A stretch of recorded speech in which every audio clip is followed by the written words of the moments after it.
നമുക്ക് ഇന്ന് ചെറിയ ഉള്ളി ചമ്മന്തി റെഡിയാക്കിയാലോ. അപ്പോൾ ചെറിയ ഉള്ളിയാണ് നല്ല നീറ്റാക്കി കഴുകി എടുത്തിട്ടുണ്ട്. അതിൻ്റെ കൂടെ പുളിയും കരിവേപ്പിലയും അരിഞ്ഞ് വെച്ചിട്ടുണ്ട്. അപ്പോൾ ഇനി അത് നമുക്ക് മിക്സി ഒന്നും വേണ്ട, നമുക്ക് ഇടികളിൽ കൊണ്ട് ചതച്ചെടുത്താൽ മതി. അതിൻ്റെ കൂടെ ഉപ്പും പുളിയും മുളക് പൊടിയും ഇച്ചിരി കായത്തിൻ്റെ പൊടി ഇല്ലാത്തതുകൊണ്ട് അതിൻ്റെ വെള്ളം ഒഴിച്ചു കൊടുത്ത് അപ്പോൾ കൈ കൊണ്ട് നല്ല രീതിയിൽ ഒന്ന് മിക്സാക്കി എടുക്കാം കേട്ടോ. ഇത് നമുക്ക് മിക്സിയിൽ ഒന്ന് അടിച്ചൊന്നും എടുക്കണ്ട, അപ്പോൾ അതിൻ്റെ ടേസ്റ്റൊക്കെ മാറിപ്പോവും. കൈ കൊണ്ട് തന്നെ ഇത് റെഡിയാക്കി എടുക്കണം, അപ്പോഴാണ് ഇതിൻ്റെ ഒരു ടേസ്റ്റ്, ഒറിജിനൽ ടേസ്റ്റ് കിട്ടും.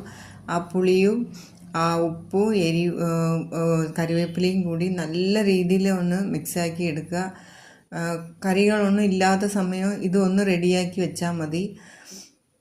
നമുക്ക് ചോറിൻ്റെ കൂടെ എടുക്കാം, ചപ്പാത്തിക്ക് എടുക്കാം.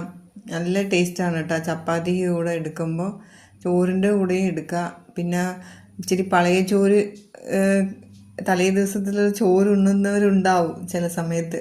അപ്പോൾ അവർക്കും കൂടി ഇത് നല്ല ഒരു ടേസ്റ്റായിട്ടുള്ള ഒരു ചമ്മന്തിയാണ്. അപ്പോൾ ഇത് റെഡിയാക്കുമ്പോൾ എത്ര പേരുടെ നാവിൽ വെള്ളം ഓടുന്നുണ്ട് വീഡിയോ കാണുമ്പോൾ. അപ്പോൾ നിങ്ങളും ഒന്ന് ഇതുപോലെ ട്രൈ ചെയ്ത് നോക്കുക. റെഡിയാക്കി ഒരു പാത്രത്തിലേക്ക് നമുക്ക് ഇനി മാറ്റി കൊടുക്കാം.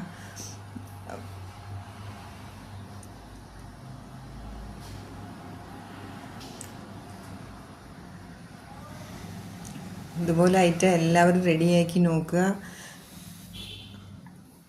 എല്ലാവർക്കും നല്ല ഇഷ്ടപ്പെടും. ചപ്പാത്തിക്ക് നല്ല ടേസ്റ്റായിട്ടുള്ളൊരു സാധനമാണ് കേട്ടോ. ഉള്ളിയുടെ മണം നല്ല രീതിയിൽ അത് നല്ല ഇഷ്ടപ്പെടും എല്ലാവർക്കും ഇത്. അപ്പോൾ എല്ലാവരും ഇതുപോലെ ട്രൈ ചെയ്ത് നോക്കുക. അപ്പോൾ കമൻസ് ഇരിക്കുക. അപ്പോൾ നമുക്ക് വേറൊരു വീഡിയോയിൽ കാണാം.